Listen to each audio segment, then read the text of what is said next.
आगतम स्वागतम सुस्वागतम सहर्ष स्वागतम.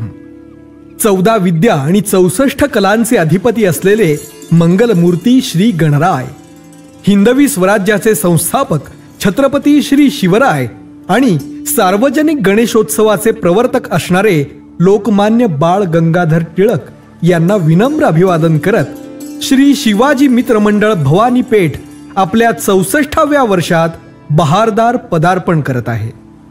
वर्षभर विविध सामाजिक कार्य राबवत आपण मानव सेवेचे महामंदिर उभारण्याचे कार्य करतोय. अंधशाळेला अन्नधान्य भेट देणे, त्यांच्यासाठी जेवणाची व्यवस्था करणे, चिमणी रंगवा स्पर्धेचे आयोजन, एक दिवा त्यांच्यासाठी म्हणजेच दिव्यांग विद्यार्थ्यांसोबत दिवाळी साजरी करणं, बाल साहित्य असलेली लायब्ररी उभी करणं, त्याचबरोबर शिवप्रताप दिन, शिवतेज दिन, छत्रपती संभाजी महाराजांच्या जयंतीनिमित्त व्याख्यान व चित्रकला स्पर्धा आयोजित करणं आणि विद्यार्थ्यांसाठी लाडू वाटप सुद्धा. ग्रामीण भागातील विद्यार्थ्यांसाठी शैक्षणिक मदत देणं, त्यांचं पालकत्व स्वीकारणं आणि अगदी सर्व जाती धर्मांच्या मुलांकरता बोरनाणाचे देखील आयोजन करणं असे अनेक उपक्रम आपलं मंडळ राबवित असतं. आपल्या देखाव्यासाठी व आपल्या सामाजिक कार्याकरता मंडळाने मागच्या वर्षी सगळ्या स्पर्धांमध्ये प्रथम क्रमांक प्राप्त केला होता.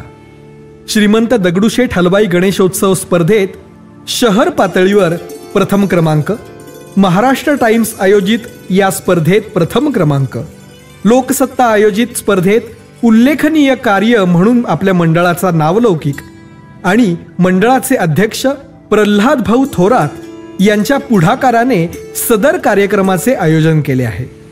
या 2025 सालामध्ये मंडळाने सादर केलेला वैज्ञानिक प्रकल्प असणारा आपला हा देखावा सोलार गार्डन.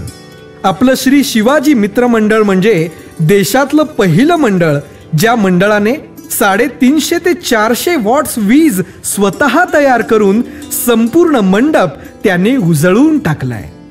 मंडळी, ही सोलार पॅनल फक्त गणेशोत्सवातच न वापरता भोर वेल्हा भागातल्या शाळांसाठी आपण ही सोलार पॅनल्स भेट देणार आहोत आणि त्यांची शाळा देखील उजळून टाकण्याचं काम आपल्या मंडळाच्या मार्फत होणार आहे. शिवाजी मित्र मंडळ भवानी पेठ स्वाभिमानाने सादर करत आहे पहिला वैज्ञानिक देखावा सोलार गार्डन. सौर ऊर्जा म्हणजे अक्षय ऊर्जा, अर्थात कायमस्वरूपी राहणारा ऊर्जेचा स्रोत. सौर ऊर्जा ही अपारंपरिक सोर्स ऑफ एनर्जी आहे आणि त्यामुळेच सौर ऊर्जेला अत्यंत महत्त्व आहे. वाढणारी लोकसंख्या, वाढणारे शहरीकरण, यंत्रतंत्र, उच्च राहणीमान यामुळे दिवसेंदिवस विजेचा वापर जास्तीत जास्त होतोय. आजही भारतात एकूण वीज पुरवठ्याच्या केवळ 17% इतकीच वीज आपण सौर ऊर्जेमार्फत तयार करतोय. खरं तर मागील 2 वर्षामध्येच हे प्रमाण 8% 17% आले. ही खरोखरच आपल्यासाठी अभिमानाची गोष्ट आहे. मागील काही वर्षांमध्ये याच्यात हजारो टक्क्यांनी वाढ झाली असली तरी सौर ऊर्जेचा अधिकाधिक वापर होऊ शकतो. जगाच्या तुलनेत भारताचा आज सौर ऊर्जा निर्माण करण्यात 3रा क्रमांक आहे. सौर ऊर्जा का महत्त्वाची आहे माहिती आहे? अनेक कारणांमुळे. प्रथमतः त्यातून कोणत्याही प्रकारचे प्रदूषण होत नाही. Green house gases, carbon gases यांसारखे कोणतेही हानिकारक गॅसेस या सौर ऊर्जेमार्फत बाहेर पडत नाही. त्यामुळे ग्लोबल वॉर्मिंगचा कोणताही धोका नाही. पारंपरिक स्रोतांमधून म्हणजेच अगदी कोळसा, फॉसिल फ्युएल यांच्यामार्फत बाहेर पडणारे हे गॅस आपल्या वसुंधरेसाठी हानिकारक आहे, ज्यातून अब्जावधी रुपये सरकारचे तर खर्च होतातच, पण त्याचबरोबर जागतिक तापमानात सुद्धा वाढ होते. आजही देशात 55% वीज कोळशाच्या मार्फत तयार होते. अक्षय ऊर्जा ही न संपणारी आहे. जोपर्यंत सूर्य व सृष्टी आहेत तोपर्यंत प्रदूषणविरहित वीज उपलब्ध होऊ शकते. त्याचप्रमाणे ती खिशाला परवडणारी आहे. एकदाच बसवलेल्या सोलर पॅनलवर विजेची निर्मिती होते, त्यामुळे वर्षानुवर्षे ही ऊर्जा आपल्याला अगदी मोफत मिळते. पुण्यात आज खडकवासल्यापासून जो कॅनल रोड सुरू होतो तो फुरसुंगी ते दौंड पाटसपर्यंत जवळजवळ 45 ते 50 किलोमीटर इतका ओपन टू स्काय आहे, ज्यावर सदर प्रोजेक्ट किंवा सोलार पार्क देखील होऊ शकते.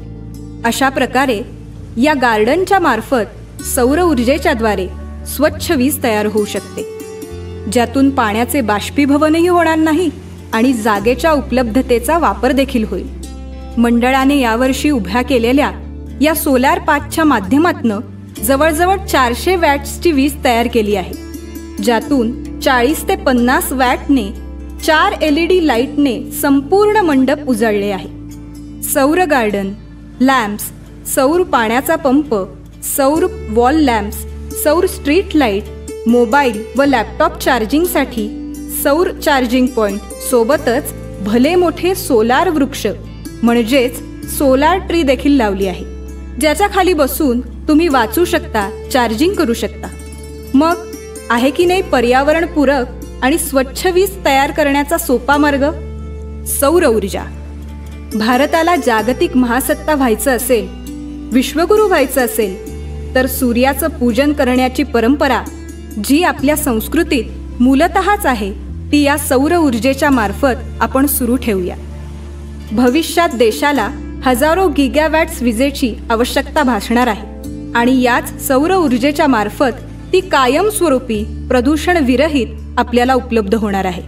यावर्षीचे तयार केलेले हे सोलार पॅनल्स गणेशोत्सवानंतर भोर, वेल्हा आणि वाई या दुर्गम भागातील शाळांमध्ये दिले जाणार आहे. आम्ही जर का आमची सौर ऊर्जा तयार करू शकतो, तर तुम्ही देखील नक्कीच करू शकता. कराल ना? धन्यवाद.